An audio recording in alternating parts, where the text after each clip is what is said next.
ಮನೆ ಹತ್ರ ಟೈರ್ಗಳು ಮತ್ತು ತೆಂಗಿನ ಚಿಪ್ಪುಗಳು ಕಾರತಿರುವ ಕಲ್ಲು ಹಿಂಗೆ ಇಟ್ಟಿರ್ತಿರಲ್ಲ ಅದರಲ್ಲೆಲ್ಲ ನೀರು ನಿಂತಿರ್ತವೆ. ಅದರಲ್ಲಿ ಇದು ಈಗ ಡೆಂಗ್ಯೂ ಸೊಳ್ಳೆ ಶುದ್ಧ ನೀರಿನಲ್ಲಿ ಮೊಟ್ಟೆ ಇಟ್ಟು ಅದು ನಮಗೆ ಕಚ್ಚೋದು. ಮತ್ತೆ ಇದು ಮಲೇರಿಯಾದ ಸೊಳ್ಳೆ ಇತ್ತಲ್ಲ, ಮಲೇರಿಯಾ ಸೊಳ್ಳೆ ಇದು ಗಲೀಜು ನೀರಲ್ಲಿ ಮೊಟ್ಟೆ ಇಟ್ಟು ನಮಗೆ ಇದು ಮಾಡೋದು. ಅದಕ್ಕೆ ಮನೆ ಹತ್ರ ಸ್ವಚ್ಛತೆಯನ್ನು ಕಾಪಾಡ್ಕೋಬೇಕು. ಮತ್ತೆ ಹೆಚ್ಚು ದಿನ ನೀರು ತುಂಬಿಟ್ಕೋಬಾರ್ದು.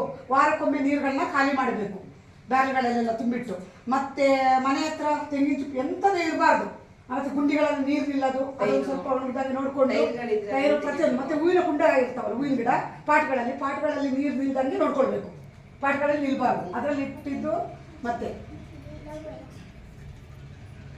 ಆದಷ್ಟು ಮತ್ತೆ ಯಾರಿಗಾರು ಜ್ವರ, ಶೀತ, ಮೇಯ್ಕಾಯಿ ನೋವು, ಮೈನು, ಡೆಂಗ್ಯೂದು ಇದು ಸೂಚನೆ ಏನು ಗೊತ್ತಾ? ಇದು ಗೆಣ್ಣುಗಳ ನೋವು ಬರೋದು, ಮತ್ತೆ ಮಂಡಿಗಳು ಮೈನ್ ನೋವು ಬರೋದು, ಮೇಯ್ಕಾಯಿ ನೋವು. ಯಾರಿಗಾದಂಥ ಇದು ಇದ್ರೆ ಇದು ಉದಯವರ ಆಸ್ಪತ್ರೆ, ಉದಯವರಲ್ಲ ಇಲ್ಲಿ ಸುಂಡೆಕೆರೆ ಆಸ್ಪತ್ರೆಗೆ ಹೋದ್ರೆ ಅಲ್ಲಿ ಇಂಜೆಕ್ಷನ್ ಅಲ್ಲೇ ಫ್ರೀ ಮಾತ್ರೆ ಕೊಡ್ತಾರೆ, ಅಲ್ಲೇ ಗುಣ ಆಗುತ್ತೆ. ಅದನ್ನ ಮಾತ್ರ ನೆಗ್ಲೆಕ್ಟ್ ಮಾಡಬೇಡಿ. ನೆಗ್ಲೆಕ್ಟ್ ಮಾಡಿದ್ರೆ ಅದು ನಮಗೇನೆ ಇದಾಗುತ್ತೆ.